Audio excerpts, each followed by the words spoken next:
will have to forgive me fanboying a bit because I adored every bit of your book. Oh, really? Good. Thank you.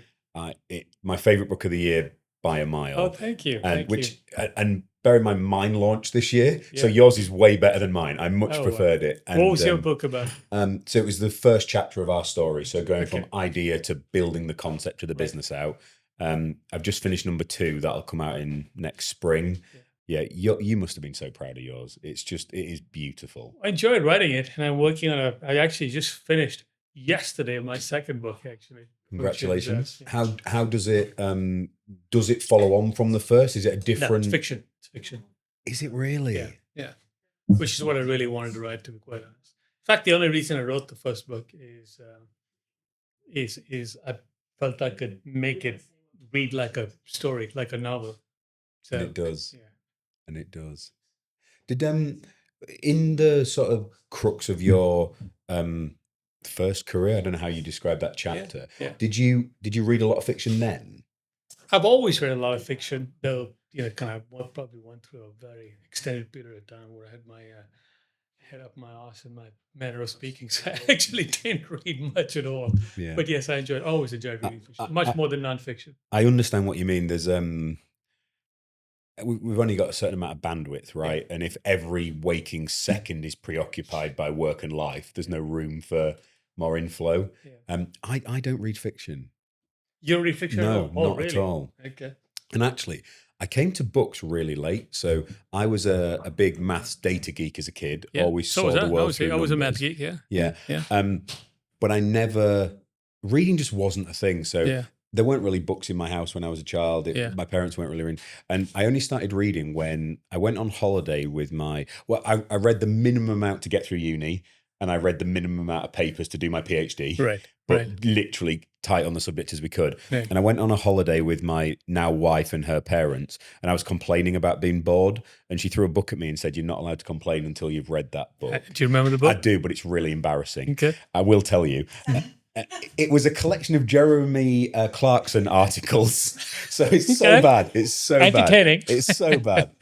Actually, the irony is, so that book was essentially an almanac of his newspaper columns.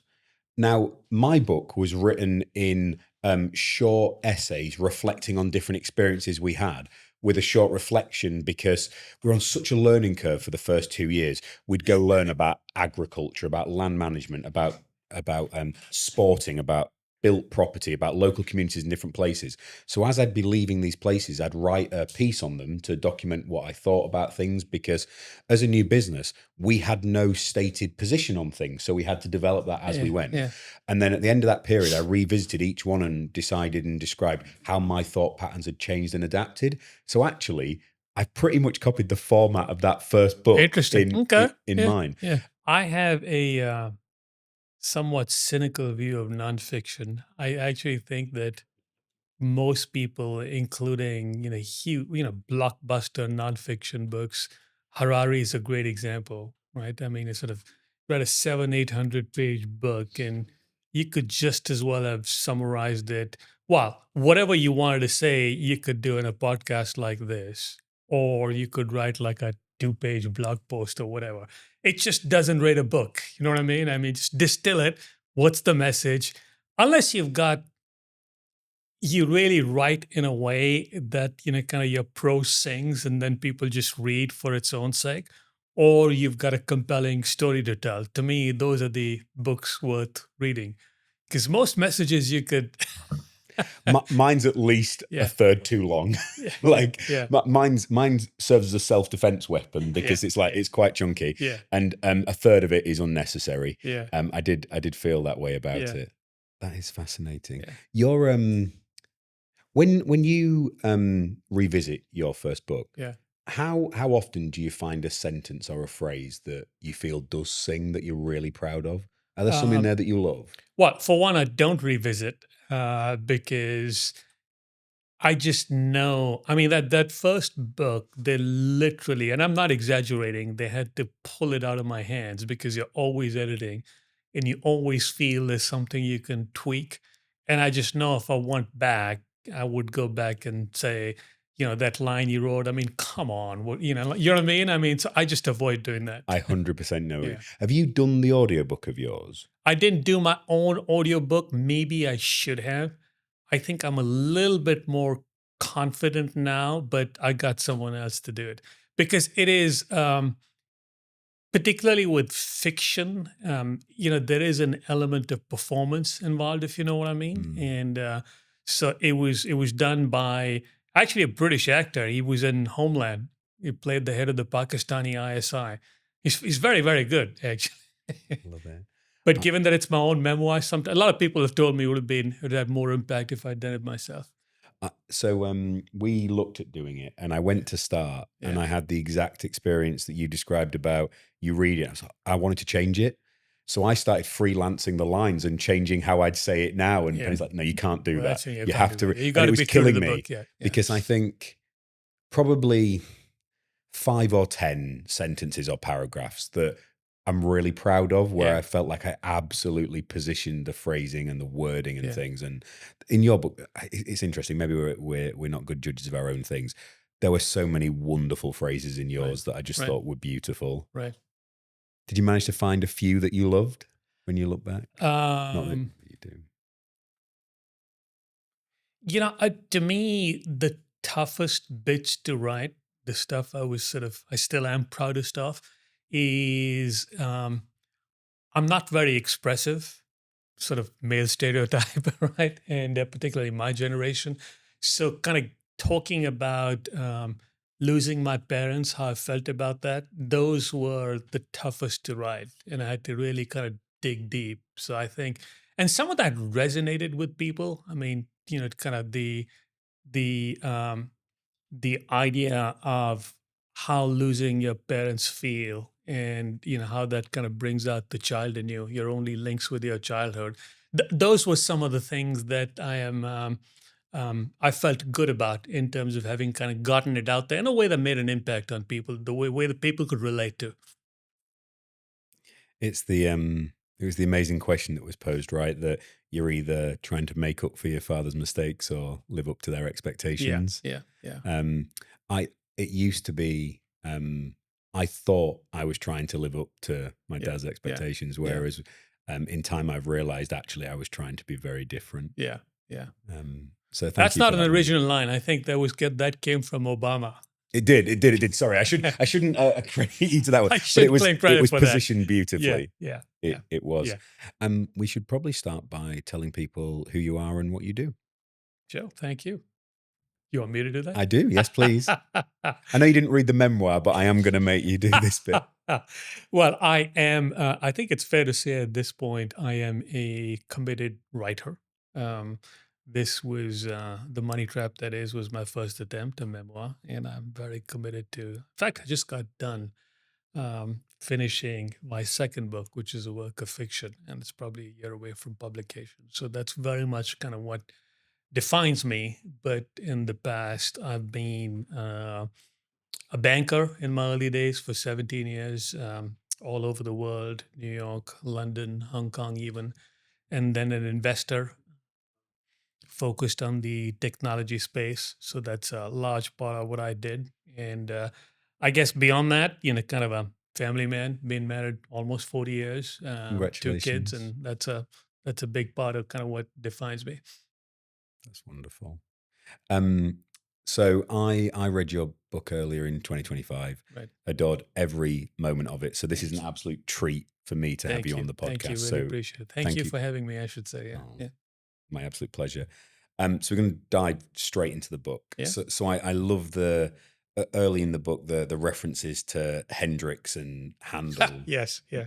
Next door, and those two worlds, LSD on one side, Jesus on the other, and the sort of the complexity of living in multiple different worlds. I feel that absolutely at the moment we spend originally in the environmental and conservation space, increasingly in the financial world. Have you always felt that dividing the pull between the art and the capital and those two big parts of the earlier part of your career? Honest answer is no, because I got thrown into the world of finance, and when you get thrown in the way I did, it's got a survival, it's total immersion, and you have to be all in, if you know what I mean. You can't be walking about doing what I was doing, checking out Hendrix or, God forbid, smoking weed or high on LSD or whatever. So there really wasn't too much room to second guess. You just had to be completely committed. If you weren't all in, people saw through that. So there's a part of me that I wouldn't say died. It was kind of lying dormant because as a kid, I used to read a lot. I was very much, kind of intellectual curiosity is a lot of what defined me. And I lost a lot of that through my years in the finance business.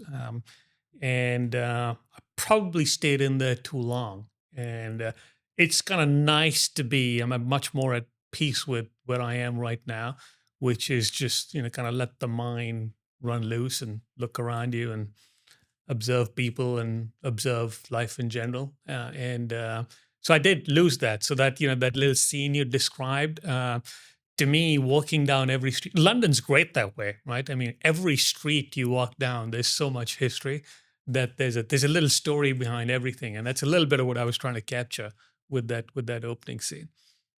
For people who didn't live in the financial world, what does all in really mean on a day-to-day basis, on the commitment that's You have to required? live and breathe finance.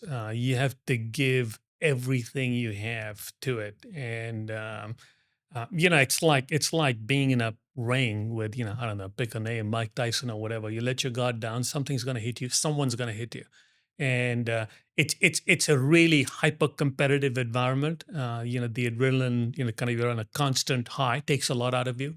And so that's why, you can't be like looking around and, kind of checking out, like looking at people in the, kind of just outside the ring or whatever. You just have to be totally focused. One of the phrases you use is that um, finance is a game full of comedy, absurdity, and ritual, which is beautiful. What's the first moment that comes to mind that you realize the ridiculousness of that world? Oh boy. I mean, the finance world in general, you mean? It was, still remember there was this one occasion trading floor at Morgan Stanley. And there's this guy, trader. And, people had trading floors open, wide open space. Only the senior managing directors had offices, and the offices were all glass walled. And this trader must have, I don't know what got into him. He didn't want to get off the phone, but he'd probably a button had fallen off. So he went into an office and he was sitting there with his shirt off. And he had his secretary sitting there sewing the button on while he was on the phone trading. And it's like my first year there, and the absurdity of that scene. I mean, this is the point I was making about the single-minded obsession that you completely lose touch with reality. I mean, the absurdity of that, like you're sitting there on not even your own office, in someone else's office on this leather chair with your shirt off, and you're probably sweating too. And he was an ugly dude. His The gut hanging context out. is so He's important. sitting there, and he's got his assistant out there sewing on a button. I mean, it's just like so ridiculous. Like, I because you're so all in that yeah, scenario, I was about to ask, friends, family, are they pointing that craziness out as well? But I assume you're so separate from them anyway because you're all in all the time. yeah. I mean, there were, my wife would notice that, and it wasn't until I left Morgan Stanley, a lot of people kind of pointed out that I basically, for an extended period of time, just sort of literally, to use an expression that I used with you before, I had my head up my ass. Basically, kind of. It's just good to be out there and kind of be present, if you know what I mean. So you lived through the greed is good Reagan time in Yeah, America. that's when I landed in America. What was the best thing about that period? Yeah. What It was easy to make money. You just had to be there, and kind of you could. It is certainly true that the breast best and brightest gravitated towards Wall Street during that period, and the city of London, by the way. But you didn't have to be that bright; you just had to be there. So, in that sense, I was fortunate. How do you think about luck and fortune? I I've come to the point of quite liking the analogy of the surface area of luck. Hmm. The harder you work, the luckier you get. Yeah. Have you found similar? Yes and no. I actually look back on my life, and I think it's sort of been mostly a case of mostly fortunate accidents. So I think serendipity has a lot to do with success or failure, for that matter, way more than people give it credit for. In fact, I mean, a lot of people ask me, um, what advice would you give to your younger self or to 20 somethings? And I always have the same answer, which is go easy on yourself, because, the illusion of control, which is something I try to tease out in the book, kind of control being an illusion, is something I really believe in, because there's so many things that happen in my life, right from going to America, going to business school, landing my first job, landing my second job. It's just so much of it was just sort of luck, being in the right place or meeting the right person, and absolutely you have to work hard. I think that's kind of a given, but the notion that you can control it, that you can set objectives and hit those objectives. I find that most people who kind of give you that line, I think they're full of shit, to be quite honest. I think just life's just not like that. Revisionist history, Yeah, I often yeah, find. People who exactly. claim they've got a Exactly. career plan just Makes work for a better. good story, but it's just like life's just not like that. Do you think if you had have gone easier on yourself, you'd have achieved the successes you have? Probably.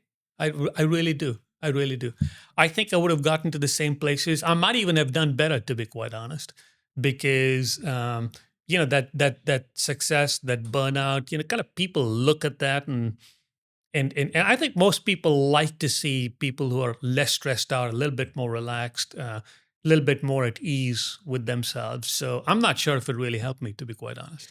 When you found yourself in leadership positions, how open and authentic about how you were feeling about things were you? Or was there very much a veneer of playing the role of the senior banker who's just got it all under control? Yeah, that's interesting. So I evolved. In my early years, I was a terrible manager because I wasn't authentic. I was just doing what was expected of me and saying the things I was expected to say. I think later on, and I developed, and I'm really, one of the things I'm really proud of is the number of meaningful mentoring relationships I developed with people. And all of them, if you go back and you ask them, and I have asked them, and they've said as much, they will tell you that the thing that they really appreciated about me is I just tell it like it is, completely unvarnished. And I've learned to do that. By the way, that is part of why I wanted to be a writer, which is just, kind of strip away the mystique and just kind of tell it like it is, just be authentic. Um, have you ever written about why you write in terms of the process and how you do it? I think why I write frequently, I used to write a blog. I would often start off not really knowing where this was headed, not really understanding why I was writing. And I kind of discovered that part of the reason I was writing is to understand or to better understand something that I didn't quite get. And frequently, when I got done with it, I would be, if not cracked it, at least kind of a little bit, it would be an exploration of how I feel. And you didn't always have the answers, but at least you asked the right questions. So it was an exploration more than anything else. Writing is an exploration more than anything else. And you That's don't always get the answers. And kind of that's the beauty of it. That's life. um, that's essentially a very beautifully succinct version of a piece I wrote on why I Oh, is write. that right? Interesting. Okay. Has anyone Good. ever asked you how a thought moves through your mind? So to illustrate that, we have this incredible board member. He's like James Bond. He's suave, sophisticated. When he shares a thought, it's like a perfect sine wave. It's fully thought. It's fully delivered. You're going to get it elegantly positioned. Yeah. Um, Abby, who works in our marketing, she's our marketing manager. She says she thinks a bit like an engineer, like a tube map. There's T junctions. You ask her a question, her brain goes into different. Yeah. Whereas mine, if you give me a word, my brain just does this and goes off in 15 different directions, and I have to try and grab a thread of it to follow it. That's why I write, to focus on that one thread. Yeah. How does a thought move through your mind? So frequently, it's a little bit along the lines of what you described, which is it's frequently jumbled, fragmented, not quite sure where it's headed. And but once I'm done writing about it, I usually do manage to distill it into something meaningful. To me, that's how my mind works anyway. And have you thought about the sister piece to that? So for my first book, I wrote the why I write. Right. And then I wrote a piece for the second one, how you should read my writing. Mm-hmm. Because another one of our board members, amazing. So I work with a lot of mathematicians and very high level statisticians. Yeah.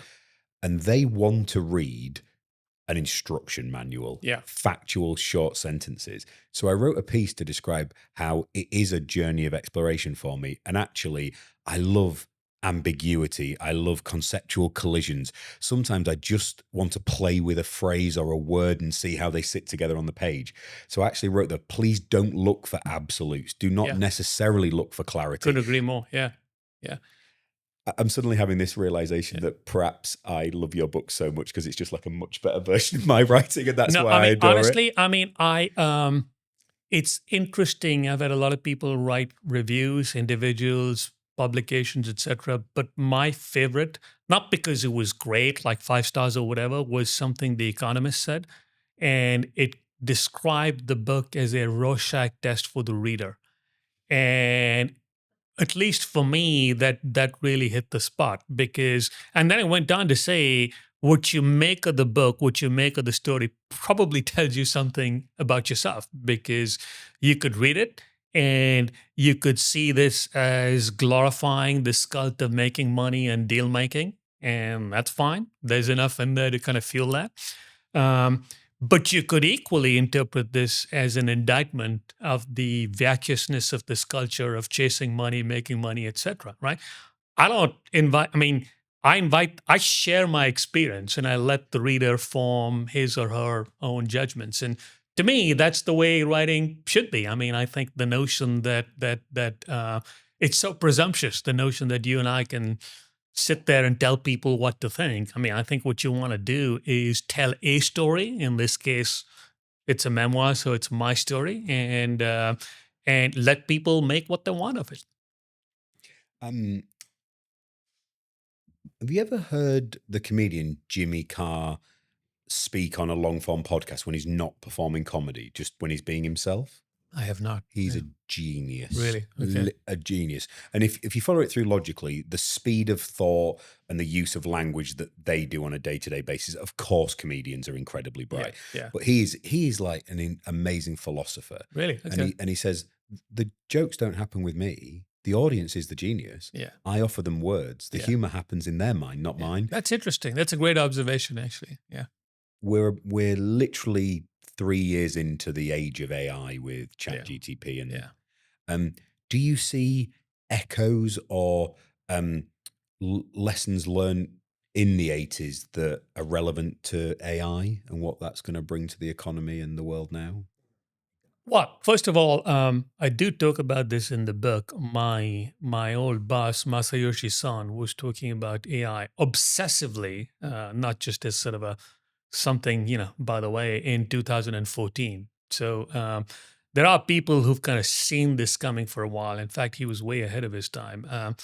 The closest thing to AI would be what happened with the internet back in 99, 2000 in terms of the potential for disruption, increase in productivity, economic impact across the board. Most people seem to think that it's going to be, with AI, it's going to be even more, and they're probably right, but it's still early days. So that's the closest thing. And the next logical question is, may not be what you were going to ask, is it overdone? And I think certainly in private markets, it's probably overdone, the hype, But what's going on at the individual level, at the enterprise level, as a productivity tool, it's very real. It's quite remarkable.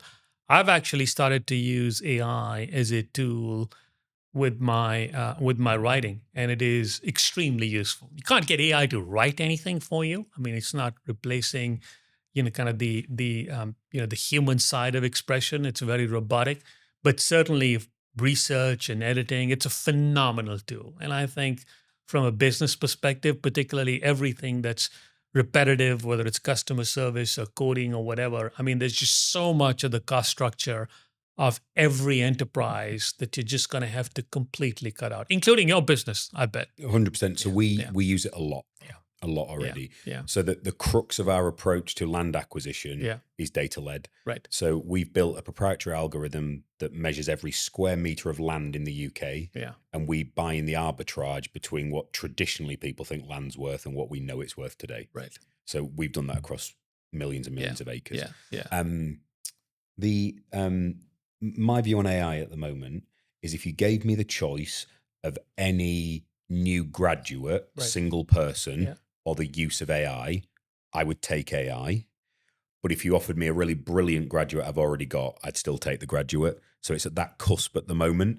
I think you give it 15, 20% of what you need. It does a big chunk in the middle. You need to edit, check, review. In many ways, it's an intern or a graduate. Yeah, it's interesting. You say graduate. Graduate in what? Because that's a. I get asked this question a lot. Yes, which it's a graduate is, in everything. Well, but I'll get this question a lot, which is if you're guiding someone who's going to college, who's doing a just undergrad degree, what should he or she be studying? And my answer to that, if you'd asked me 10 years ago, I would have said the same thing, and I'd probably underline that now, which is, I'd say, liberal arts. I mean, just learn how to think critically. I mean, it could be, I don't know, classics, whatever it is. Just that's the core skill. It's a human skill, intellectual curiosity, kind of nurture it, because 10 years ago, coding was all the hype. A lot of people my son was given this advice, which is the most meaningful thing you could do is to learn how to code.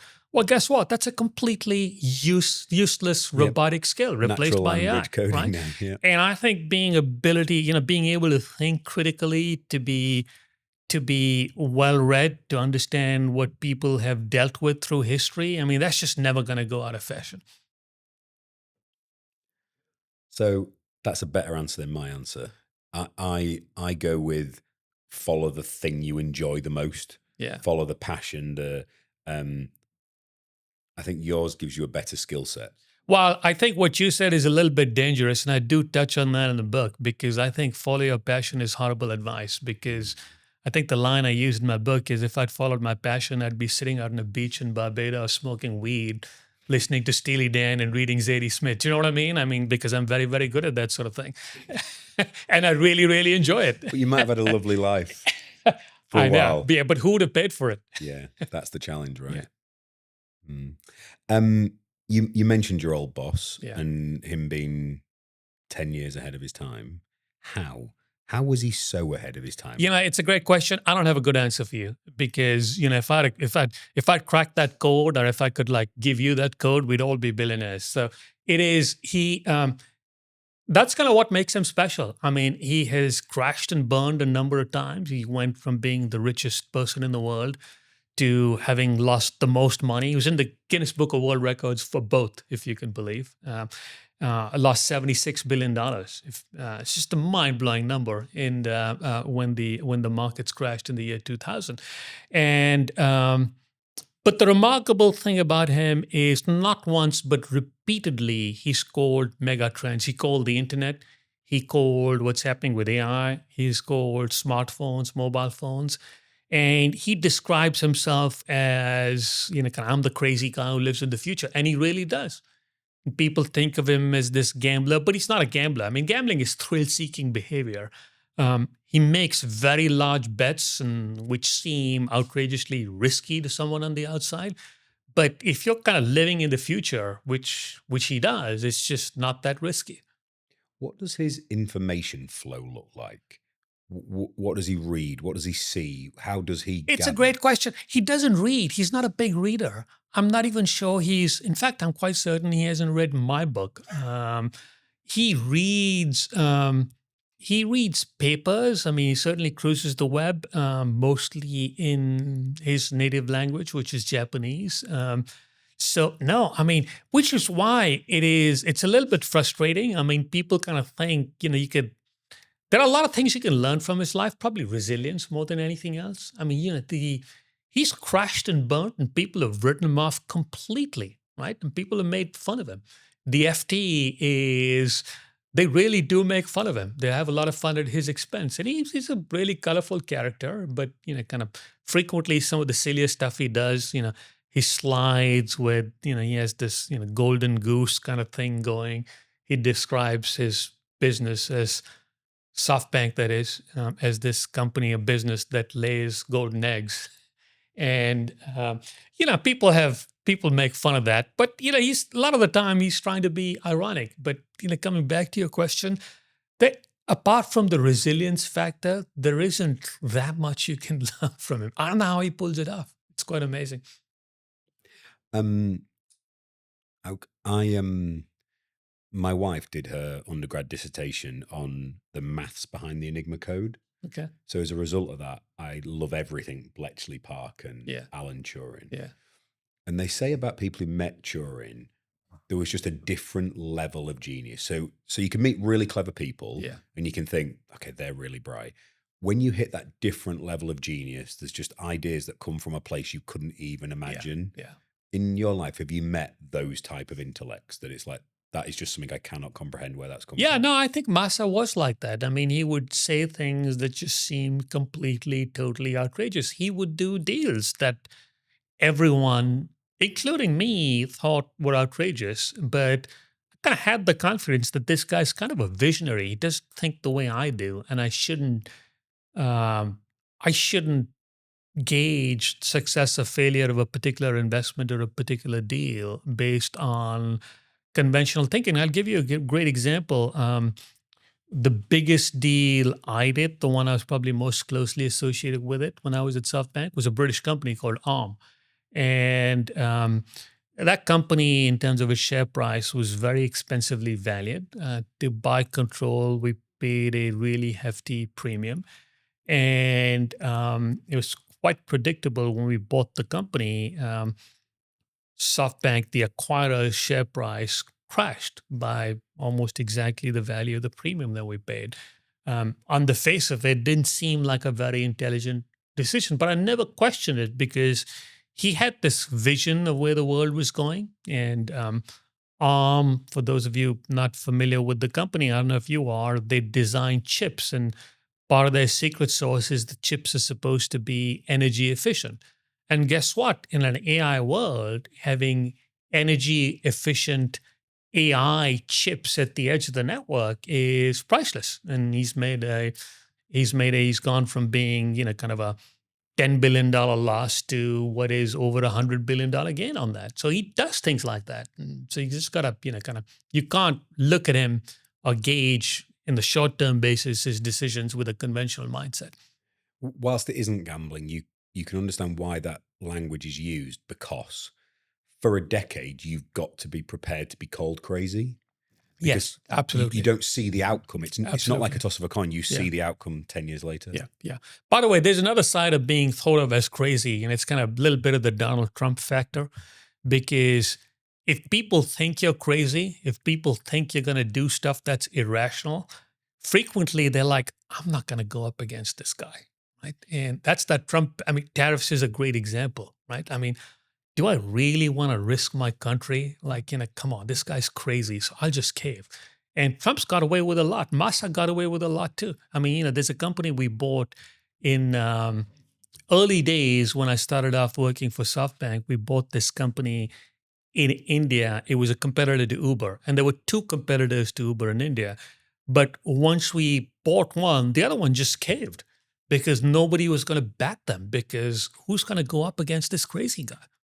And then you realize the crazy guy is the smart guy. Well, there you go. Exactly. That's the point. Exactly. Yeah. I love it. the ARM purchase, I had the most serendipitous moment. So when I read, I read with a highlighter pen and I Yeah. scribble in a margin of how Yeah. I can apply it to our business yeah. and interact with it that way. I should have brought you your version with the bits I'd done in your book. Oh, cool. I should Yeah. have done that. Yeah. So one of the bits I caught was the infrastructure around a deal like that, Yeah. the use of the investment bankers and the use of the communication strategists. Yeah. And I wrote a piece about Roland Rudd Yeah. and his firm. Yeah. And the notes I make in the book go in my to-do list, and they've got dates on to remind me in the future where I like a phrase or I might write an article impacted by it. Yeah. And I went to see FGS Global, which is Roland's firm, Yeah. and I thought, this is familiar somewhere. And this is 9 months after I'd read the book. The same day I get a note flagged up on my to-do list going, oh, find out more about this person and how it fits in with the whole infrastructure. So I was literally stood in his office the same day I flagged that. Yeah. It's fascinating the degree to which a deal like that is a political, a communication, a marketing thing. Absolutely. Can you talk to that a little bit? Absolutely. Yeah. No, I mean, so that deal was done at a very interesting period in time. It was Brexit. Country is kind of, London is on a real downer. You've got a new government, and we packaged this in the most positive way possible, which is we packaged it as a win for the government, as a vote of confidence. And was that devious, disingenuous? Well, not at all, because from a government perspective, I'm a big believer in governments should stay out of businesses' way generally. They should care about employment. They should care about, kind of encouraging technology, etc. But what we committed to, what they asked for, and what we committed to contractually is we wouldn't move this company out of the UK. We actually committed to doubling headcount within 5 years. And that was a commitment that we exceeded. And I think those are the right types of concessions to ask for. But the idea of, discouraging ownership, et cetera, I think that frequently gets overdone. I mean, I think there was a lot of press which was, kind of jingoistic, which is this is a national champion. What does that really mean, national champion? I mean, not to get overly cynical about it, but the CEO of the company was living in Palo Alto. The head of strategy was living in Palo Alto. Only about 2 to 3% of their business revenues were in the UK anyway, right? They happen to have originated in Cambridge, and their headquarters are in Cambridge. And we had no hesitation. I mean, the British ecosystem, educational ecosystem, whether it's Cambridge or Imperial College, we had no hesitation in committing to hiring more from that ecosystem. But the idea that you don't want a foreigner to own it is like, what purpose does that serve? I mean, that's just, you don't want to get in the way of that. I imagine incredibly high pressure environment you were working in then. One of the phrases you used is your worth is measured by your last deal. Yeah. How did that feel? In the world of banking, I mean, it is what it is. I mean, you get paid a lot of money, and it's super competitive. And it's like I use the analogy of being in a ring. I mean, you get knocked out. Who remembers you, right? I mean, so it's like it's your last fight, right? If you got knocked out, then it's like, okay, you just out. If you flopped, then kind of that's it's very tough to recover from that. So it's you just got to keep at it, and you got to keep winning. How did you go home at night thinking about that? Well, the answer is you didn't go home all that much. So you're in a hotel in some part of the world, you've had a bad day. When you go back to your room on your own, what are the tools and techniques you develop to process that pressure? Yeah, it's a great question. I was actually not very good at that, particularly in my early days. Later in life, I think about 15 years ago, I learned how to meditate. And that was actually very, very useful. I could not recommend meditation more highly. And this is not like some kind of, Eastern Indian mumbo jumbo mysticism. I mean, I was actually taught by a guy who's from Iowa, if you can believe, and he taught me at a studio in South Kensington. It's TM, transcendental meditation, and as a technique, I use it. I meditate twice a day. And it's between, depending on my schedule, it's a minimum of 20 minutes. I try and make it half an hour. And I'm very disciplined about doing it twice a day, and it really helps. When you And I wished I'd done it sooner. so much travel when you were doing that period as well, Yes. Yeah. global. What were some of the? This is me just trying to get life advice here. What are some of the ways you? I'm not going to ask made travel a positive because the amount you were doing, I doubt you could get there. What are some of the best ways to make it as tolerable as possible and to try and make aspects of it a feature rather than? Well, I'll tell you all the things that you're supposed to do and that I didn't do. one of my bosses, one of my mentors was really good at this. It's quite amazing. Is wherever he was, and I'm talking about, going from Hong Kong to New York, he'd have the same daily routine, which is I always want to be up at 7 in the morning. And if the first thing I do when I'm in Hong Kong is go to the gym, that's what I do. And if I have breakfast at 7:30, I do the same thing. So just kind of get into the routine wherever you are. And that sort of made sense. Having said that, I never practiced it. Just sounds good. I'm going to do it. Give it a go. If I'm at home, it just makes sense. It just completely. makes sense. Yeah. And I don't know why I. Yeah. So if I'm at home, I lift every morning. So I've got a gym at home. I lift weights every morning. I can see that. Thank you. It's very kind. I don't. If I'm on the road, I make it look. This is a business trip. I'm here. Yeah. We're at that inflection point business wise where I'm now away more than I'm at home. Yeah. So I need to make that the norm. Yeah. So thank you for that anecdote. Very helpful. Yeah. Status anxiety. Yeah. You explore that in the book. Can you explain what that phrase meant to you at the time and what it might mean now? Yeah, I mean, I'm not convinced I'm completely free from that. I don't think I'll ever will be. Even as a writer, I mean, I spent way too much time looking at ratings on Goodreads or how my book is selling or whatever. And there's a little bit of status anxiety associated with that, not necessarily how much money I'm making, because that's just not meaningful.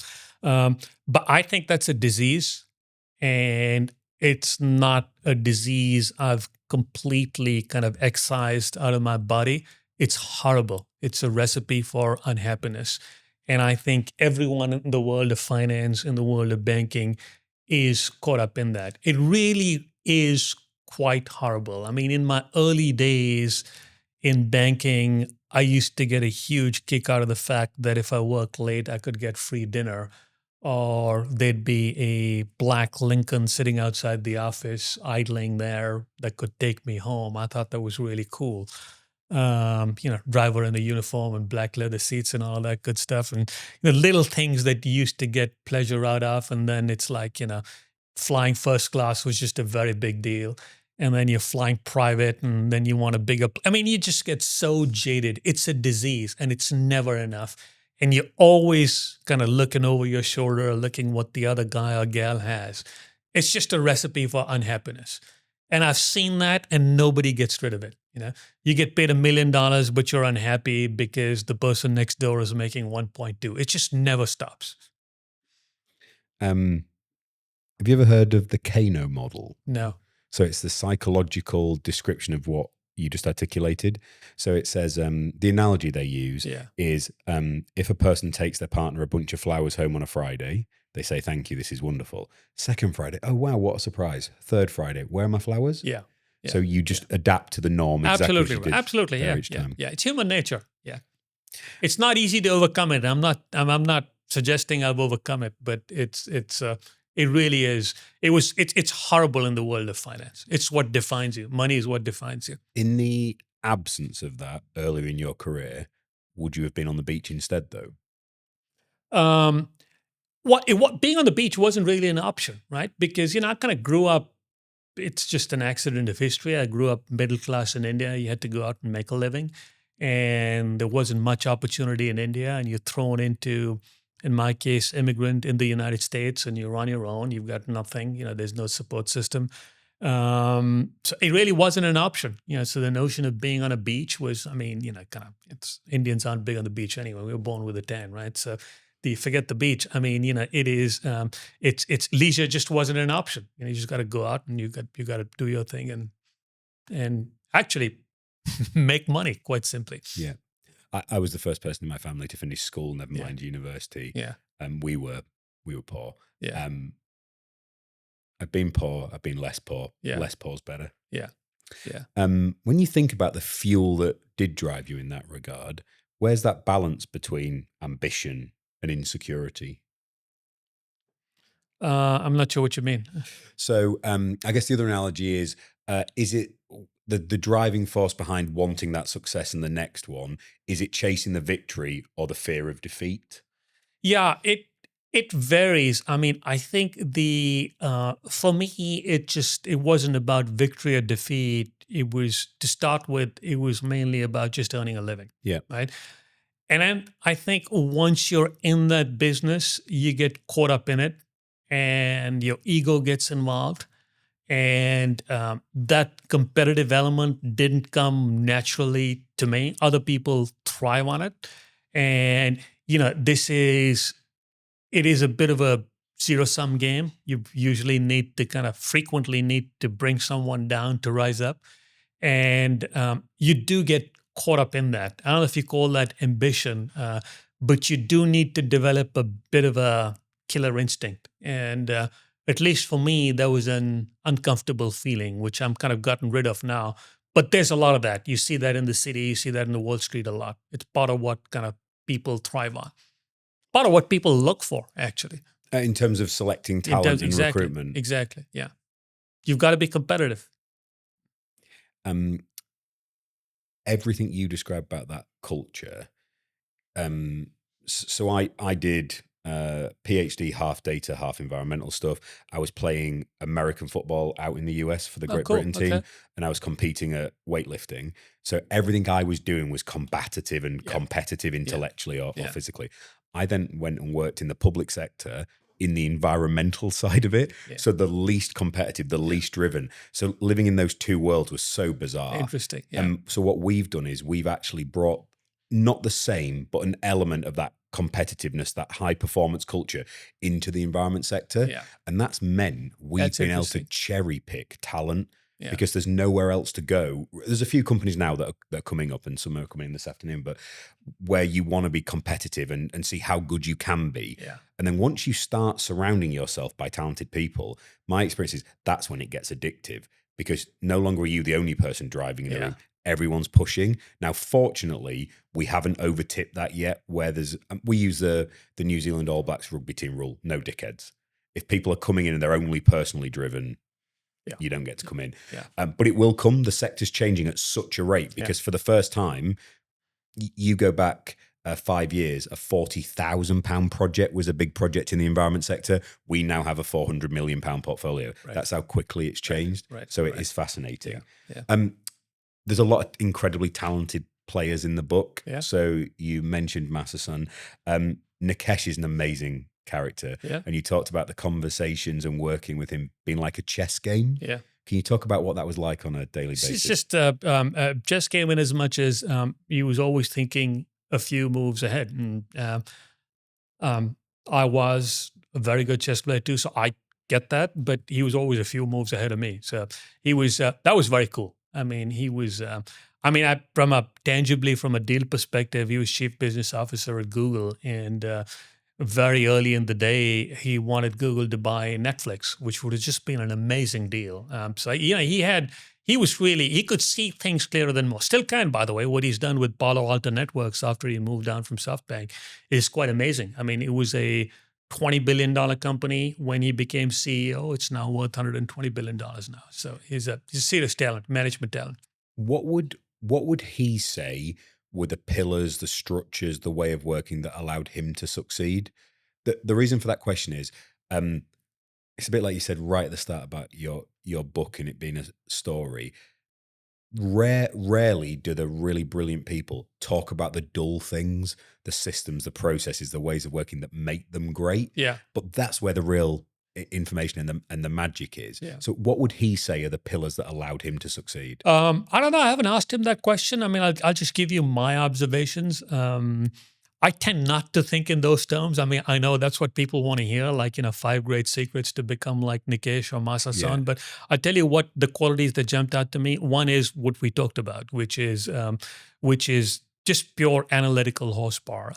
But the one quality I really appreciated and I saw in action and I've heard from other people is he brings out the best in people. In other words, you go into his office and you're always thinking about, like, being in his office. You'd better bring your A game, because even though it's your area of expertise, he will very quickly be ahead of you, right? And so that feeling of like constantly pushing yourself to be the best you could be, he was very good at that. I found that a lot of people wilted, by the way. They found that really intimidating. So I'm not being prescriptive in any way, but I thrived on that. I like that. That was going to be my question. How it felt. Yeah. So I love recruiting young talent into the business, because they're people that wouldn't have been in the environment sector just a few years ago. They would have gone into banking or law or Big Four consultancy. But we're really clear, like, this is a high pressure, high demand environment. We've been really fortunate to put 50 people who are literally the best at what they do in the country in the same business. As a new person coming in, that can be really intimidating, because they are experts in everything they do. So it's got to be the right level of resilience the person needs to come in, I think, or it just doesn't work for them. Right. I'd be amiss if I didn't do a shout out to one of our investors and board members, Adam. He makes people feel that exact way that you described about Nikesh, that you work with him. He is such an analytical mind. Every question he asks on every subject makes the whole business better. Right. You need more people that amplify those type of things. Yeah. When you were recruiting and you were looking for new talent coming in, how much was that intellectual horsepower in your mind when you were assessing people? Yeah, it's the quality I always looked for is intellectual curiosity, because particularly certainly in the investment business, most other things, the world we live in, constant change, is a great example. I go back to that same point about education, the ability to think critically, the ability to always look around you and ask questions. And to me, that's really important. I look for that. To me, that really kind of sets people apart. Investment bankers are condemned to a life of continuous flight. Yeah. Beautiful, because it works on so many levels, right? Yeah, It's just, I love Easter eggs in written pieces. So if people really, so I publish a weekly thing as well as the book. And we always tell, if people really read, we're telling them what we're doing. It's there. I love hanging those things out. Yeah. We look like we've got a very sizable transaction we're going to do next year. I'm suddenly acutely aware of our transactions not being sizable at all in your context, but for us, it's a big one. How should I go about picking the right investment banker to work with on that? It's a people's business. So if you're looking for advice, then it's a people's business, right? It's individuals. It's sector knowledge in your case, which I would assume is quite important. Which doesn't exist yet. That's the challenge. Sounds like what you're really looking for is distribution. And you just got to make sure that they've got the ability to reach the people you've going to reach. And you got to look at their track record in terms of having done similar types of transactions, similar type of deals. And then equally, there's the brand. I mean, brands are very important. And I think being associated with a blue chip brand is worth something. There's a certain validation, a bit of a halo effect that kind of comes with the territory. Mm. Do you have was there an equivalent deal you were ever involved with to the one that I was just articulating, where it's a really new set of assets that were being used to create almost a new asset class? Nothing really jumps out. Yeah. Can we talk about cricket? Sure, of course. Love to. I adore cricket. Yeah. So my team refused to believe I like cricket. Really? Okay. Because I look like I do. Whereas I adore cricket. Yeah. And you're gonna understand this analogy, which I adore that fact as well. So the environment sector used to be test cricket. Slow, laborious, accumulate runs over time. Back at the days when tests didn't even have a limited number of days, you could play forever. That's the environment sector. Yeah. Let's do it slowly. Let's stop for afternoon tea.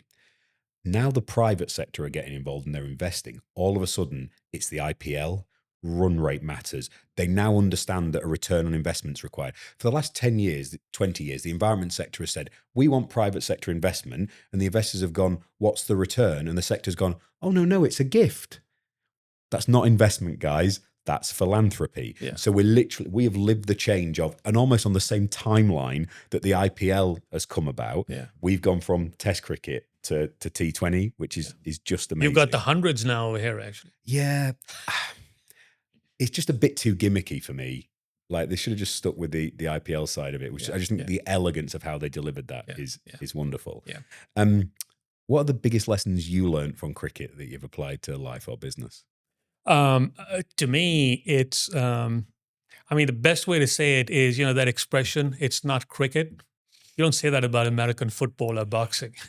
No, you don't. It's not American football. So to me, kind of it's almost a way of life. Maybe I'm overstating this, but there is, I'm a purist. I love Test cricket. So do I. I cannot bring myself to, even though I went to the first IPL final with my friend Nikesh, actually, I don't recall a single ball being bowled. It was show business, right? I didn't go there to watch cricket.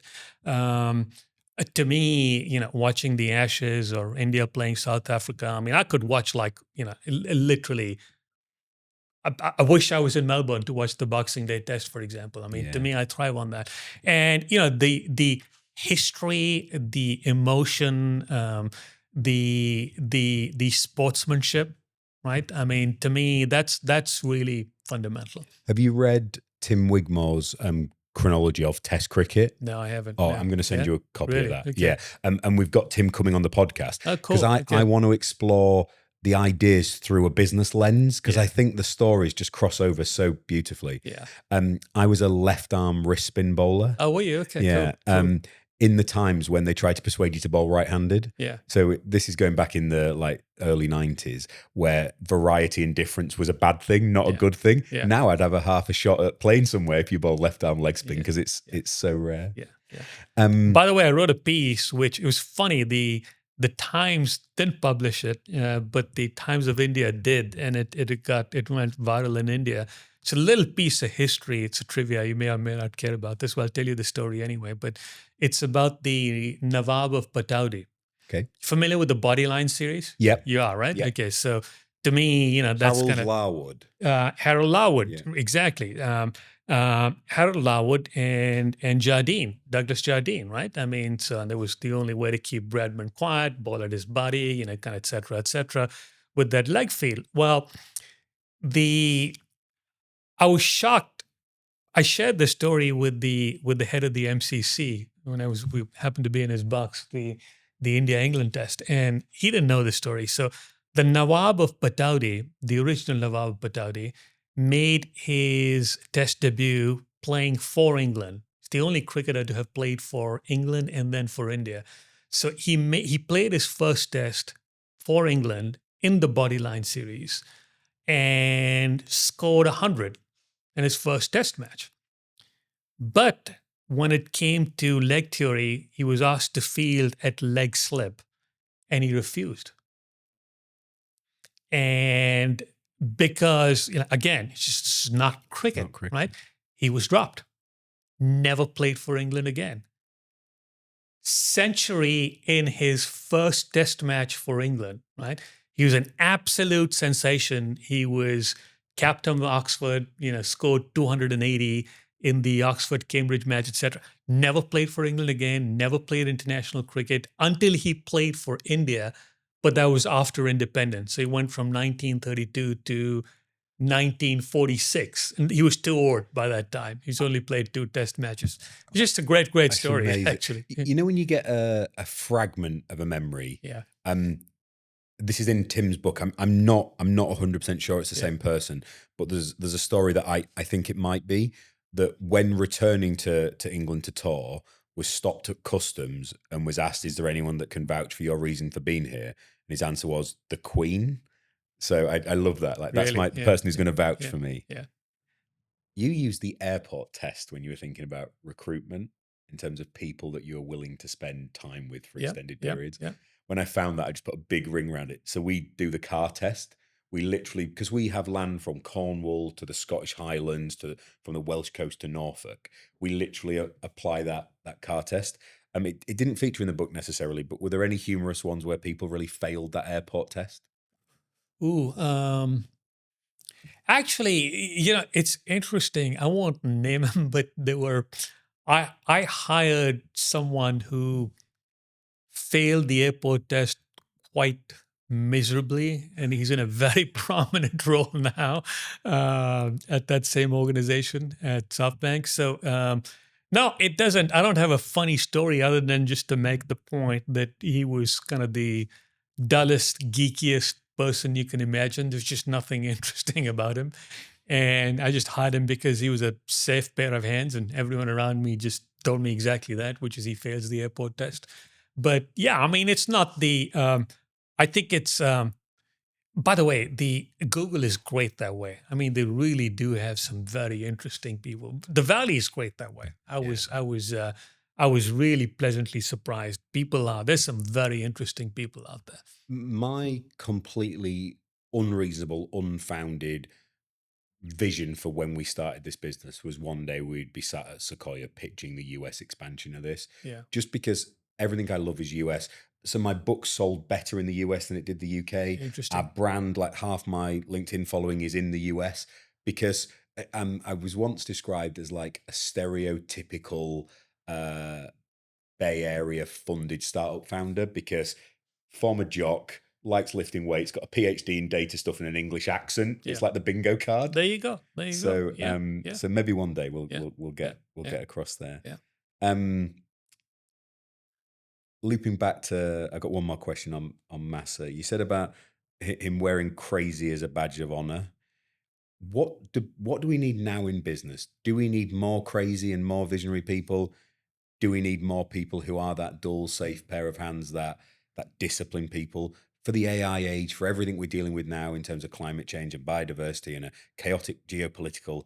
Do we need more crazy or do we need more I think discipline? you always need more. Well, I think you need both as the answer, as the obvious answer. But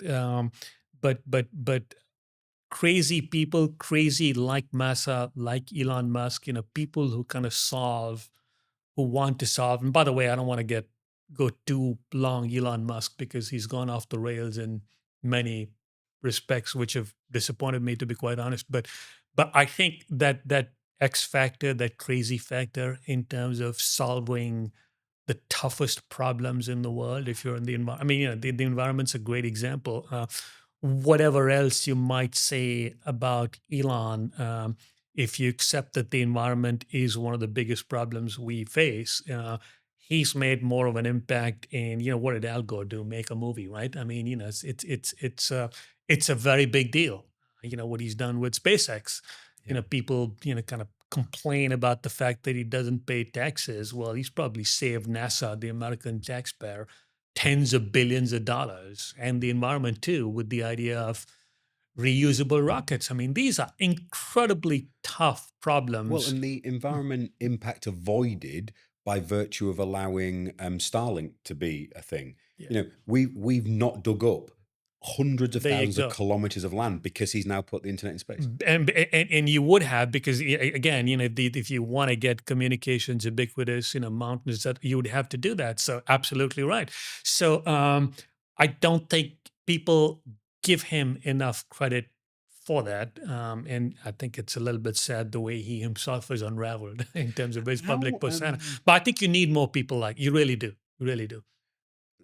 the way you describe Elon's unraveling there, I struggle with that a bit, Yeah. right? So I'm really interested in your take on this. I think I can partition the two things. Yeah. So I I loved the early developments of Tesla and SpaceX. I have a Model S. I adore a Tesla. Yeah.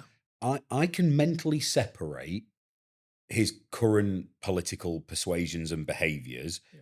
and the engineering that he did. I don't feel the need to not have a Tesla or to do that as a result of those two things. Yeah. Similarly, I wrote a piece.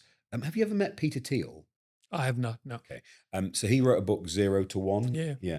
And he set 7 tests for how he views a really successful business to be. And I thought, okay, well, this is interesting. Let's test our business against those 7 tests. And I got quite a bit of pushback going, this is outrageous. How dare we invite the ideas of this man into the environment sector? I'm like, hold on a second. What? Because you don't like his current politics, we can't view PayPal and all the other investment he's made and learn from those. Do you think it's okay to separate the two things? Or do you think you have to view a person's body of work in its entirety?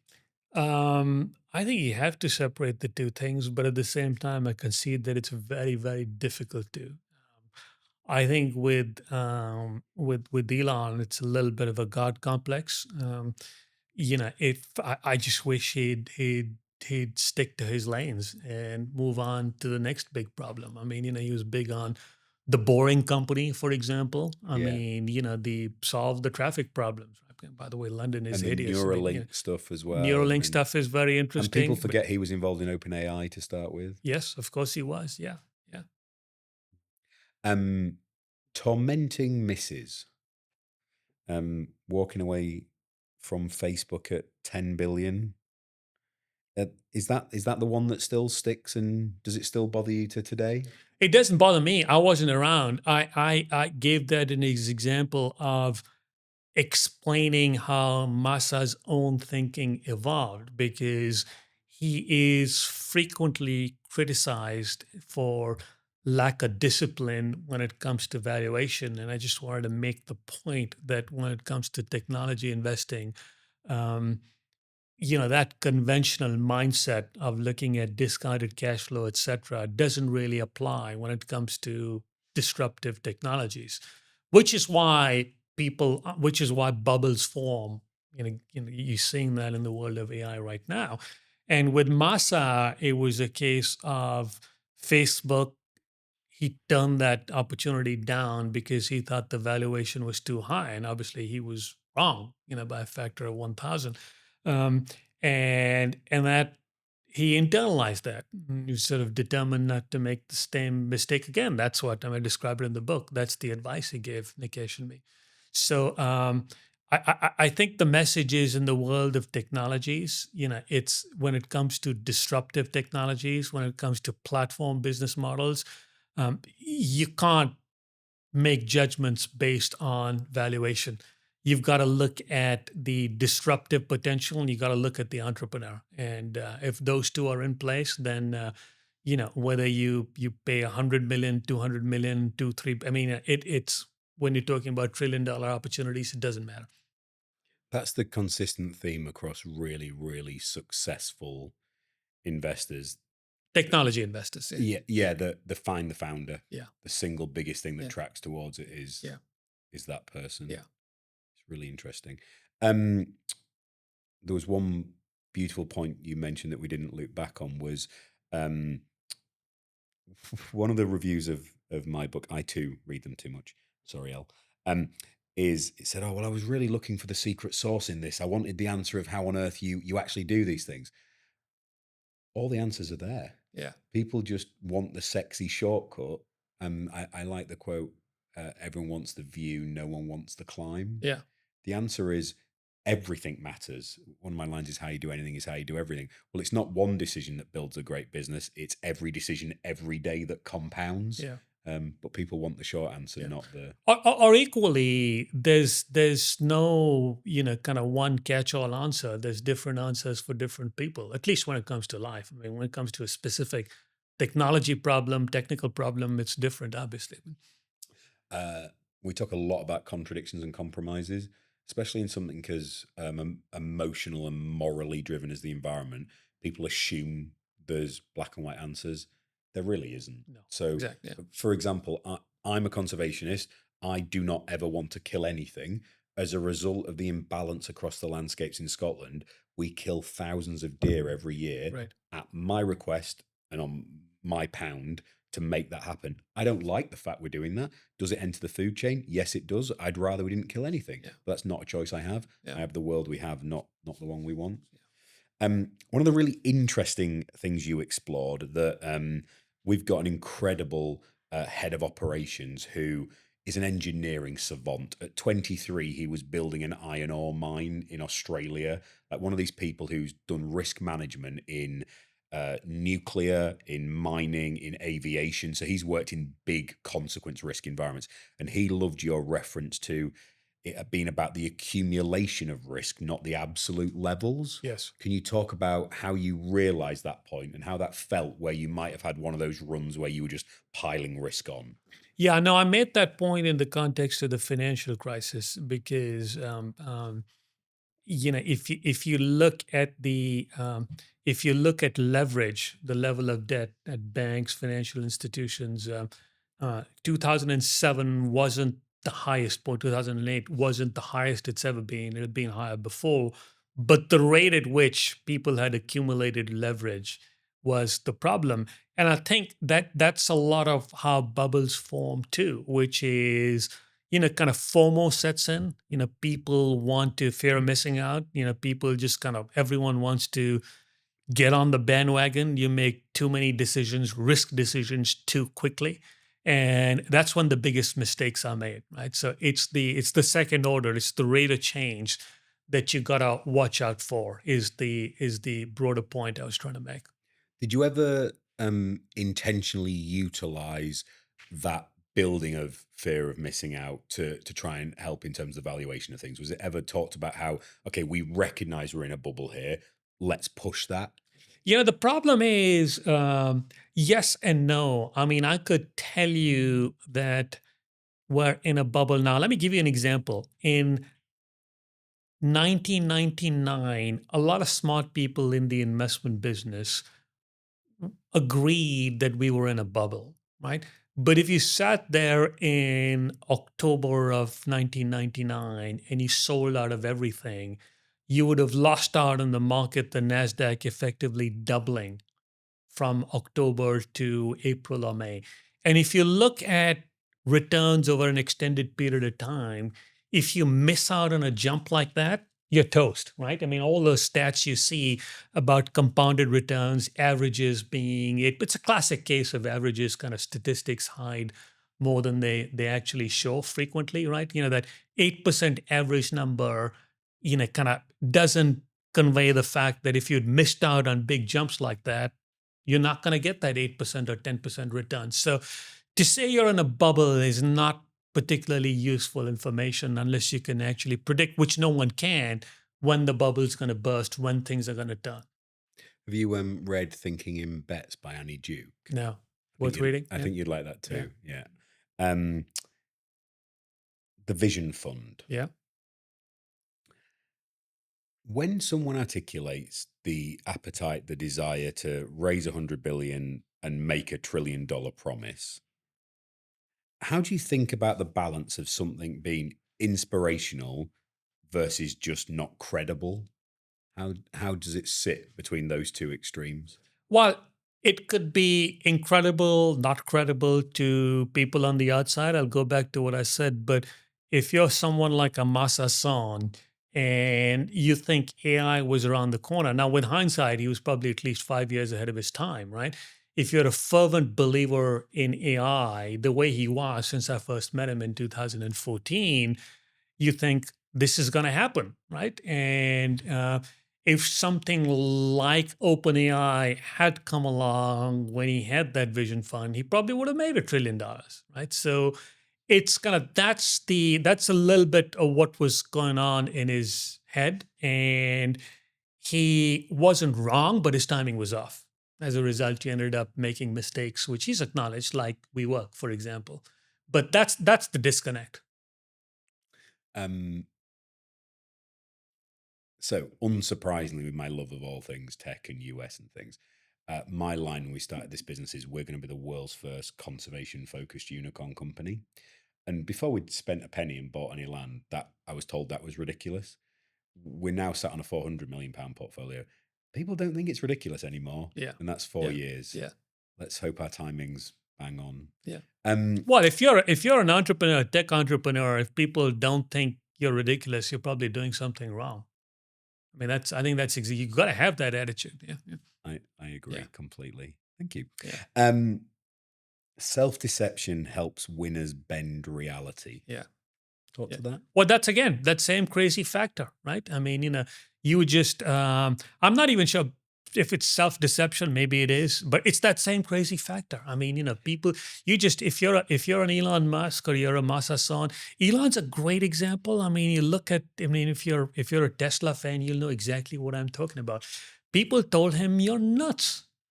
Right? I mean, because he completely reimagined the auto industry. No dealers for one. Yep. Right? Kind of start off with a computer and build a car Who's around gonna it, buy as opposed to the 100,000 other way car around. online? Yeah. The fundamental idea of like you take which is why I hate these hybrids. You take a normal car and you plunk a battery on it. That doesn't work. You've got to start with the battery and build a car around it, right? I mean, it's just as an engineering feat, it's quite something. So it just requires a tremendous amount of imagination to pull something like that off. We have our director of natural capital, this guy called Chris, who is one of those geniuses, one of those people, different thinker. He can bend reality. Yeah. And we talk about this, and I think within our context, right? I'm not equating what we do to the Elons, the Peter Thiels, the masses of this world, but in our context, the reason you think or we believe the most talented players on the pitch can bend reality is because we've done 20 things we were never supposed to do, right? And they compound, and you almost build your own internal credibility of no, we did that thing you weren't supposed to. You ever been to a part of the north of England called Scunthorpe? No, I don't. No. Don't. It's terrible. Yeah. Sorry, Al. Scunthorpe's a long way to here. Steel Town? Yeah. It's pretty bad. So that's where I grew up and where I'm from. Yeah. So even getting out of there is something you're not supposed to achieve. So it makes the next step just easier and logical. Right. So I do think I love a sporting crossover. The best players on the pitch do manipulate the game, and they have a disproportionate impact on everyone around them. Well, great athletes create their own reality. That is absolutely true. The Michael Jordan's he's a great example. This thing about like, you made 20 3-pointers in a row. How do you feel about the 21st? Well, it's of course I make it. I'm 20 in a row, right? I mean, and that's the self-belief is just mind-blowing. All great athletes do that. I agree. You've said that strangers often find you strange. Did I say that? Yeah. Well, because I kind of live in my own head. And a lot of people think that's strange. What does it say about me that I find you wonderfully normal and reassuring? Where in your career have you felt, career is the wrong word, where in your life have you felt the most at home and happy? Physically, it's India and it's Delhi. And I've never been. Yeah. I would love to. Obviously, I want to go. No, I'm not trying to sell Delhi. It's home. I mean, it's for you. It's probably something different. So I'm not suggesting that that's a magical place. It is for me because first 21 years of my life, that's where I live, right? Yeah. So it's where I feel kind of at peace with who I am, if you know what I mean. I don't feel it to a place. Yeah. So my answer to that question is wherever my wife is. Yeah. So because I moved a lot, so I didn't have a very happy childhood. Didn't enjoy that. Moved away uni at 18, and I lived in 11 different places to move around. So I don't have an affinity to a geography. Yeah. Now there's advantages to that. So I can enjoy lots of the UK, and because of what we do, we have land in tons of. Have you ever visited the Scottish Highlands? Yes, go. Sure. Yeah. So I'm a golfer, so I mean, I love being in Scotland. Okay, so I'd be amiss if I didn't do this. So our general counsel George is an incredible golfer. Okay. He would love to play around with you. So, so I get to enjoy lots of geographies, but I'm not linked to one geographical place, which sometimes I envy almost the people who do love a place and it really connects with them. But mine's just wherever. For me, it's like, you're born in one place and you barely travel outside there for 21 years. It's like, it's someone asked me where you're from. It's a straightforward question for me. When you stepped away from the financial world, did you have to actively wean yourself off the adrenaline? Yes. It's not easy. How did you go about that? No, it's not. It is. I'm not sure I've completely done it even now.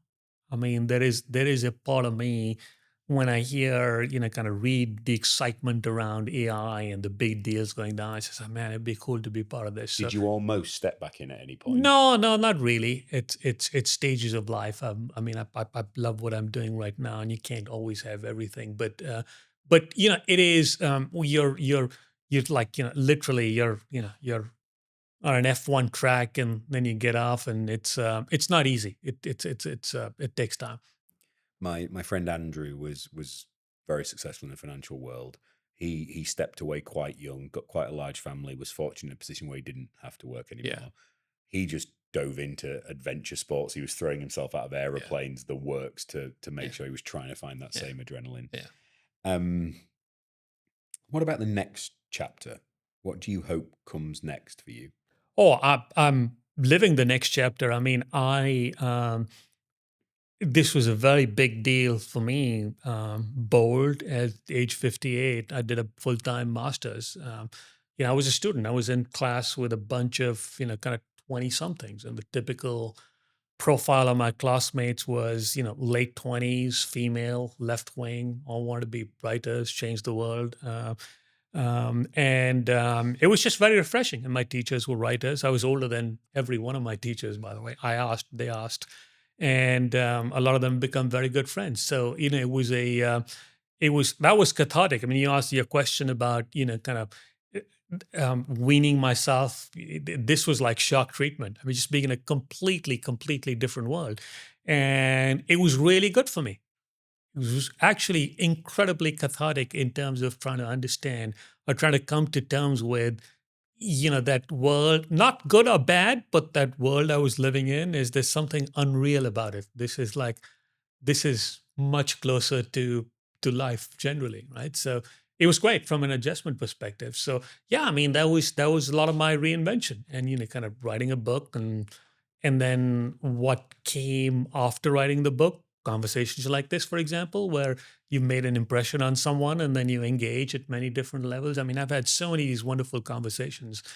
That's rewarding. And then the process of writing a second book, which is I set deadlines. I mean, it's not like I've given up racing. I mean, I set December 10th as a deadline for submitting this book, which I've been revising obsessively, to a editor that I've engaged to kind of go through a final version. And I got done with that yesterday, right? So it's not as if I've lost focus, but that redefinition has happened.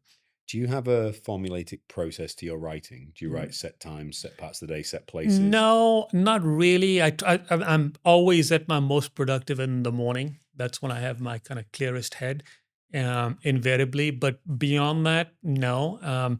When I'm last 3 or 4 months have been completely all-consuming, obsessive, because I wanted to get this done by the end of the year, and I think I've done that. Um, literally, it would be. Uh, I'm always editing. I mean, something will come to mind and I'll do like a voice memo, or I'll make a note, or I'll actually dive into the manuscript until I've got a Google Docs thing file and I'll start making edits. So I'm literally living the book obsessively. Do you have number 3 in your head already? No. Is there going to be a 3? Yeah. Well, I hope so. I hope so. Yeah. Love it.